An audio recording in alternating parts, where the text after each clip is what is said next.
Merci en tout cas, Natacha. Yves Psati, on continue avec notre Sexy News. Philippe Hoffman, la semaine dernière, vous nous parliez des ventres trop creux. Aujourd'hui, vous allez nous parler des ventres trop ronds, hein, c'est ça? Bonjour Philippe. Exactement, exactement. Il faut changer. Bonjour Brigitte, bonjour Yves. Bonjour. C'est vrai que pour cette première journée de printemps, ça s'impose de parler des ventres ronds, hein. Donc bon, ce qu'il y a, c'est que je vais quand même faire une chronique un peu particulière puisque vous savez très bien que l'OMS souligne que dans le monde, il y a des millions de jeunes filles qui sont enceintes avant 18 ans, surtout dans les régions les plus pauvres du monde. Et par exemple, c'est le cas d'une femme sur trois, hein, dans certains pays. Donc, la plupart, elles choisissent pas leur maternité, elles subissent des pressions familiales, culturelles, elles sont abusées sexuellement, elles ont aucune information, aucun accès à la contraception. Les avortements sont dangereux, illégaux. Enfin bon, il y a plein de gens qui souffrent, plein de femmes qui souffrent de ça, mais ça rappelle combien justement nos jeunes françaises sont protégées par un système de santé, de prévention, et qu'elles pourraient facilement échapper à tous ces drames de maternité précoce. Pourtant, malgré tout ça, il y en a quand même quelques milliers, hein, pratiquement 10 000 jeunes filles qui chaque année deviennent mères avant 18 ans. Je 10 parle 000 pas qui bien sûr vont, c'est-à-dire 10 000 qui vont de qui qui vont continuer leur grossesse, mais j'imagine qu'il y en a aussi un à grand terme. nombre. Oui, c'est ça, il y a un Voilà. grand nombre qui vont subir une IVG.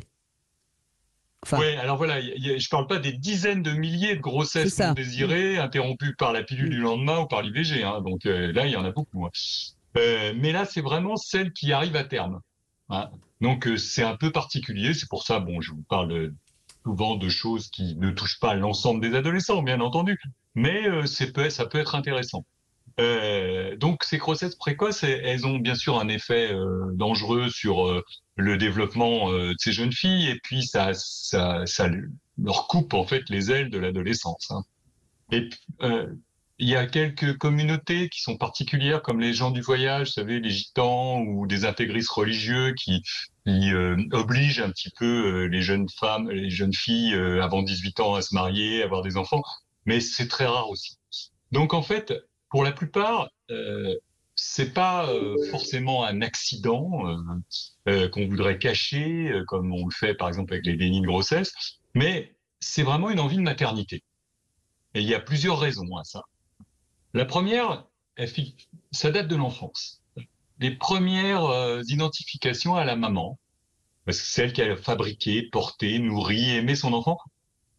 Tout enfant qui a été choyé en garde une nostalgie profonde. Et les petites filles de 4-5 ans, en plus, elles rêvent toutes d'avoir un bébé. Elles se fabriquent des gros ventres et ça serait le bébé de papa. Dans ce jeu qu'on a oedipien, elles séduisent leur père et elles évincent un peu leur mère. Enfin, en tout cas, elles se mettent à leur place. Mais elles les quittent pas complètement parce qu'elles s'identifient quand même à leur maman en étant elles-mêmes enceintes. 8 ans plus tard, ça devient des adolescentes pubères. Et là, ça change tout. Elles sentent que ça pourrait être vraiment réel, leur fantasme de petite fille. C'est une réalité. Et en plus, il y a des très fortes pulsions sexuelles qui viennent bousculer tout ça. Et donc, les jeunes filles savent pas trop ce qu'elles veulent, si elles veulent convoler pour se faire plaisir, ou si elles veulent un enfant à elles pour retrouver un petit peu leur histoire oedipienne. En fait, euh, il y a plusieurs, il y a d'autres raisons. Par exemple, pour certaines, socialement, ça leur permet de sortir de l'adolescence pour trouver une identité de femme un peu vite. Mais parfois, c'est un statut social qui est reconnu. Vous savez, comme les jeunes filles dans les cités, ou des fois qui sont un peu harcelées ou qui sont en proie à des désirs sexuels importants, qui sont coupables, et donc qui se retrouvent dans un statut de mère, et du coup, ça va les protéger. Elles vont devenir des femmes très vite, et elles ne seront plus jamais des adolescentes désirantes. Donc, ça peut aussi être l'histoire d'une réparation. Vous savez, le bébé dont on rêve, là, quand on est jeune fille, c'est celui qui réparerait tous les ratés de la petite enfance. Celles qui n'ont pas eu de chance d'être suffisamment aimées, elles pensent que bah, le bébé là va effacer tout leur traumatisme. Mais bien sûr, quand le bébé arrive, c'est plus du tout pareil parce qu'il a des rythmes, des besoins, il y a plein d'obligations, de responsabilités. et le rêve s'effondre. Donc en fait, ces jeunes femmes, elles sont souvent dépassées et elles ont besoin de leurs proches, surtout de leur maman. Et on pourrait dire que pour certaines, ces grossesses-là, c'est un passage à l'acte, un appel à l'aide à leur Mhm. mère. Et en même temps, pour leur... Excusez-moi Philippe Hoffman, mais certains disent aussi que l'acte de se retrouver enceinte, c'est aussi une manière de se prouver qu'on peut être femme. Est-ce que vous êtes d'accord aussi avec cette analyse? Tout à fait, tout à fait. Mais ce qu'il y a, c'est qu'elles grillent les étapes, les Oui, adolescentes. oui. Vous voyez, Mhm. elles veulent Mhm. devenir femmes très vite, tout de suite, pour plein de raisons. Et puis, quand on fait un bébé très jeune, comme de toute façon, on va pas vraiment pouvoir l'élever toute seule, c'est une forme de cadeau que l'on fait à sa mère. Et du coup, comme elle devient une jeune grand-mère, et ben, elle va elle aussi réparer ses erreurs et peut-être un peu mieux protéger sa fille.